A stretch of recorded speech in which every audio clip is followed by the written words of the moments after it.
Good morning বন্ধুরা, দেখো তো এই গাছটা কি চিনতে পারো কি না? এই গাছটা আমি একটা মিটে পেয়েছি, জানো তো। দুটো গাছ দিয়েছিল, কিন্তু একটা গাছকে কিছুতেই আমি বাঁচাতে পারিনি, আর আরেকটা গাছকে মা অতি যত্নে বাঁচিয়েছে। এই গাছটাও প্রায় মরে যাওয়ার মতনই হয়েছিল, কিন্তু যাই হোক, মা কি সুন্দর করে দেখো তাকে বাঁচিয়ে তুলেছে।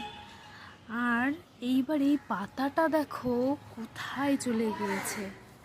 তোমরা যারা যারা নাম জানো এই গাছটার, সেই গাছটার অবশ্যই কমেন্টে লিখবে এটা কি গাছ, ঠিক আছে? দেখো এই গাছটার এই পাতাটার যে এই ডালটা, সেটা কোথায় উঠে গেছে, কত উঁচু। কি সুন্দর লাগে যে সকাল সকাল এই গাছটা দেখলে, তাই না বন্ধুরা? তোমাদের কার কার বাড়ি এই গাছটা আছে বলো তো?